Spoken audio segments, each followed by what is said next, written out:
Eu sou Juliana Godoy, professora do curso de odontologia da UPE Campus Arco Verde, e dando sequência ao nosso projeto de trazer o conteúdo num formato, na linguagem de Reels, para facilitar o aprendizado dos alunos, a gente vai abordar a moldagem.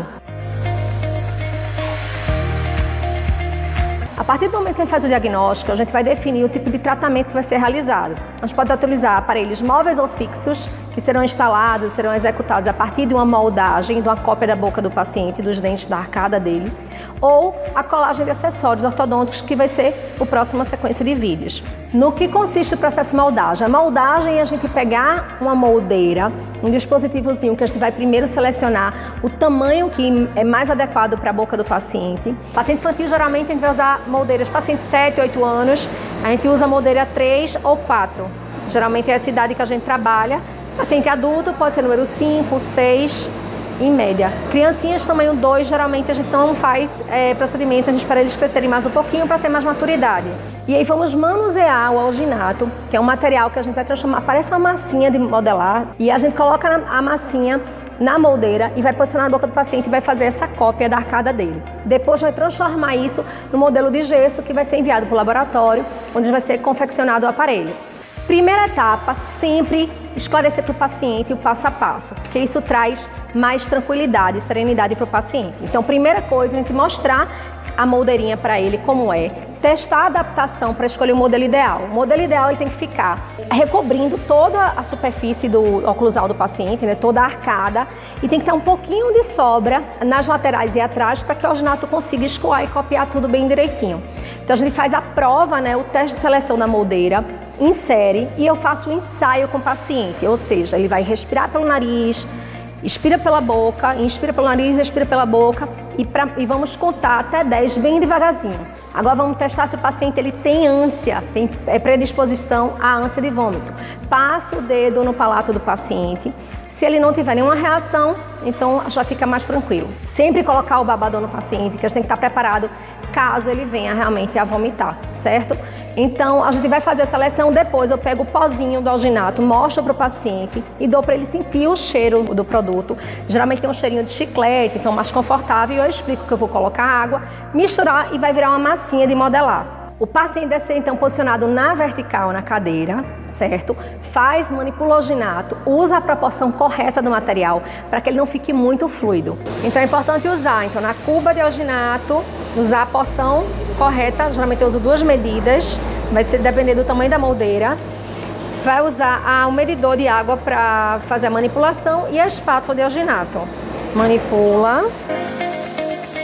Então coloca o material na moldeira e em alguns pacientes faz necessário colocar um pouquinho no palato também, quando o palato é profundo, para ele não correr o risco de não copiar, certo? Então é importante que ele tenha uma certa consistência para ele empurrar esses tecidos. Geralmente você perceber que as moldeiras podem ser perfuradas, plásticas e são autoclaváveis, e tem as metálicas que tem uma bordinha que vai fazer a retenção desse material também, para que a gente coloque o material e ele fique preso na moldeira. Em alguns casos, se ficar curto atrás da moldeira, a gente pode usar uma serinha utilidade para encaixar aqui atrás e conseguir aumentar o comprimento dessa moldeira. A inserção, a gente vai demonstrar para vocês como é que faz a inserção, sempre inserir de trás para frente. Porque quando você encaixa a moldeira, se você encaixa primeiro na região anterior, a tendência é do alginato escoar para a garganta, e isso vai trazer desconforto para o paciente.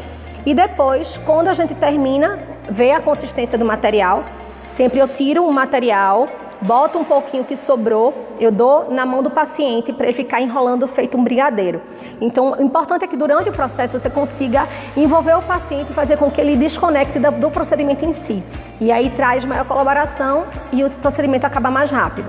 E na hora de remover a moldeira, a gente vai quebrar o vácuo, que a gente chama. A gente vai baixar a moldeira para soltar lá atrás primeiro e depois fazer a remoção.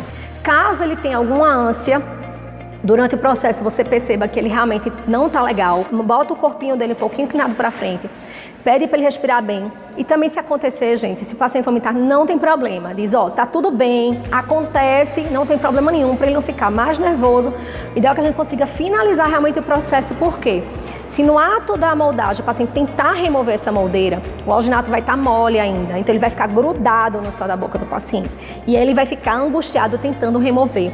Isso aí, na verdade, vai trazer mais nervosismo ainda. Outra coisa, se o paciente chora, o nariz entope, o nariz entupido não favorece a respiração.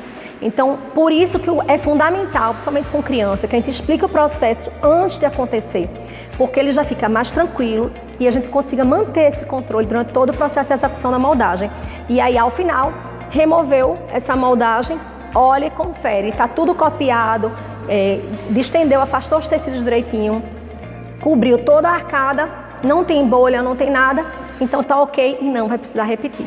Após a obtenção do molde, a gente vai fazer a lavagem do mesmo em água corrente, depois enxugar com papel absorvente e borrifar com solução de soda clorada, colocar por 10 minutos em saco plástico para promover a desinfecção do molde, certo? Depois vai lavar em água corrente novamente, enxugar para poder vazar o gesso. E depois a gente vai vazar o modelo. O modelo então vai manipular também o gesso e na hora de vazar tem que fazer a vibração para que não formem bolhas. Aguardar o tempo do gesso é fundamental para que você, durante a remoção, você tirar o modelo do alginato, você não corra o risco de fraturar esse modelo e aí vai ter o trabalho de fazer tudo de novo e é muito desgastante para o paciente passar por todo esse processo, tá certo? Então é importante planejamento, planejar todas as etapas, preparar o paciente e fazer todos os passos de forma melhor possível para ter o sucesso realmente no final e a adaptação do aparelho vir perfeita.